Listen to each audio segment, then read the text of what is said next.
மனநல மருத்துவத்தில் டேவிட் ஸ்கேவுடைய மிகப்பெரிய சாதனைகள் என்னென்னன்றதை பார்க்கலாம். டேவிட் ஸ்கே ஸ்காட்லாண்டை சேர்ந்த ஒரு மருத்துவர். இவர் 1814 ஜூலை 5 அன்னைக்கு ஸ்காட்லாண்டில் இருக்கிற எடன்பராவில் பிறந்தாங்க. இவர் 1835ஆம் ஆண்டு அந்த எடன்பராவில் இருக்கிற யூனிவர்சிட்டி ஆஃப் எடன்பரா மெடிக்கல் ஸ்கூலில் மருத்துவ படிப்பை முடித்தாங்க. அதை தொடர்ந்து டேவிட் ஸ்கே மருத்துவ பயிற்சியை பெற்று ஒரு மருத்துவரானாங்க. பின்னர் 1836ஆம் ஆண்டு அந்த யூனிவர்சிட்டி ஆஃப் எடன்பராவுடைய எக்ஸ்ட்ராமுரல் மெடிக்கல் எஜுகேஷனின் எடன்பராவில் இவர் ஒரு லெக்சரர் இன் மெடிக்கல் ஜூரிஸ்ப்ரூடன்ஸாக இவருடைய டீச்சிங் கெரியரை ஆரம்பித்தாங்க. அந்த நேரத்தில் தான் இவருக்கு சைக்காட்ரின்ற மனநல மருத்துவத்தில் ஆர்வம் ஏற்பட ஆரம்பிச்சிருந்தது. இதன் காரணமாக இவர் மனநல மருத்துவ பயிற்சியை பெற்று ஒரு மனநல மருத்துவராகவும் ஆனாங்க. பின்னர் 1846ஆம் ஆண்டு எடன்பராவில் இருக்கிற மார்னிங் சைடோடைய ராயல் எடன்பரா அசைலம்ன்ற ஒரு மனநல காப்பகத்தில் இவர் ஒரு ஃபிசிஷியன் சூப்பரண்டண்டாக நியமிக்கப்பட்டாங்க. அந்த பொறுப்புக்கு இவர் வந்ததுக்கு அப்புறமா அந்த மனநல காப்பகத்தினுடைய திறனையும் வசதிகளையும் இவர் மேம்படுத்தினாங்க. அந்த காலத்திலெல்லாம் மனநல காப்பகங்களானது ரொம்ப இருட்டாக இருக்கும், காற்றோட்டம் இல்லாமல் இருக்கும், அது மட்டும் இல்லாமல் அசுத்தமாக இருக்கும். அப்படி இருக்க இவர் அந்த ராயல் எடன்பரா அசைலமுக்கு போனதுக்கு அப்புறமா அதனுடைய கெப்பாசிட்டியையும் ஃபெசிலிட்டிஸையும் அப்படியே மாற்றி அமைச்சாங்க.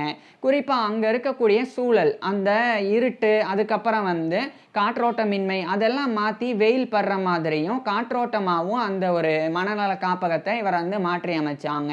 அது மட்டும் இல்லாமல் அந்த நேரத்திலெல்லாம் பணக்காரங்களுக்கு ஒரு மாதிரியான சிகிச்சை, ஏழைகளுக்கு, பரம ஏழைகளுக்கு ஒரு மாதிரியான சிகிச்சை இருந்தது.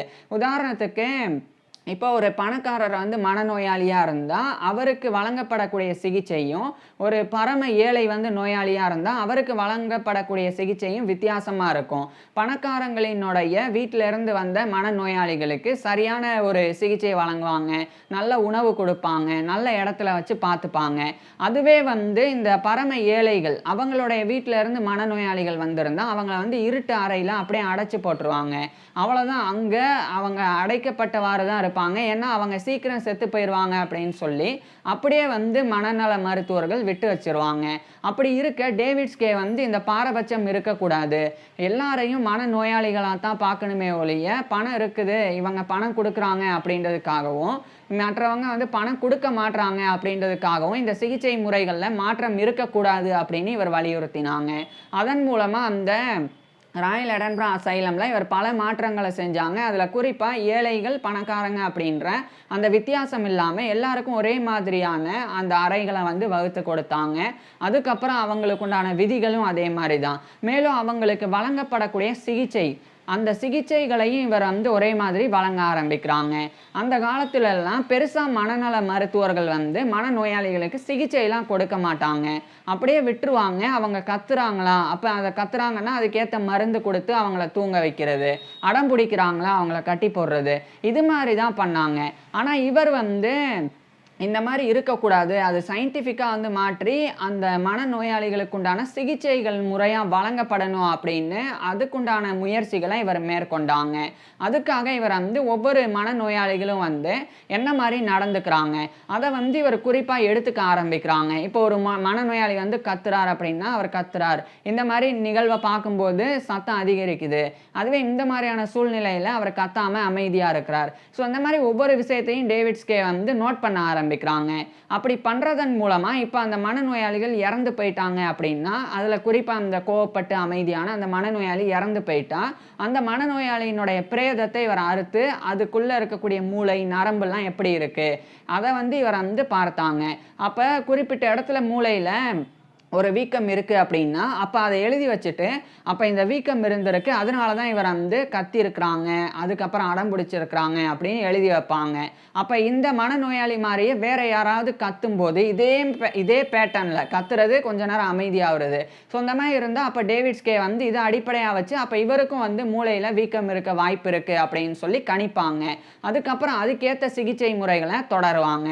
ஸோ இந்த மாதிரி சயின்டிஃபிக்காக இவர் அந்த மென்டல் ஹெல்த்தை மாற்றி அமைச்சாங்க. ஸோ இந்த ஒரு விஷயத்தை அவர் பண்ணாங்க.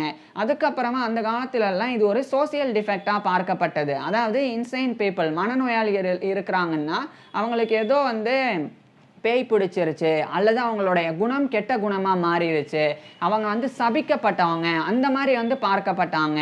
அப்போ தான் டேவிட்ஸ்கே வந்து இப்படிலாம் கிடையாது, இவங்களுடைய மூளையிலேயோ அல்லது நரம்புலேயோ ஏற்படக்கூடிய பாதிப்பு தான் அவங்களுக்கு ஏற்படக்கூடிய மனநோய்க்கு காரணம் அப்படின்னு சொல்லி, இதுவும் வந்து காய்ச்சல் தலைவலி மாதிரியான ஒரு நோய் அப்படின்றத அப்படின்ற அந்த ஒரு விஷயத்தை அவர் வந்து தெளிவுபடுத்தினாங்க. இந்த மாதிரி பல விஷயங்களை டேவிட்ஸ்கே வந்து தொடர்ச்சியாக வந்து வலியுறுத்தி வந்தாங்க. இதன் மூலமாக பல மாற்றங்களை மேற்கொண்டாங்க. குறிப்பாக இவர் வந்து எடன்பரா ஸ்கூல் ஆஃப் சைக்காட்ரி அதை வந்து நிறுவினாங்க. அப்படின்னா இது ஒரு ஸ்கூல் கிடையாது. எடன்பரா ஸ்கூல் ஆஃப் சைக்காட்ரி அப்படின்றது ஒரு ஸ்கூல் ஆஃப் தாட், அதாவது ஒரு புது வகையான ஒரு கொள்கையை கொண்ட ஒரு எண்ணம்.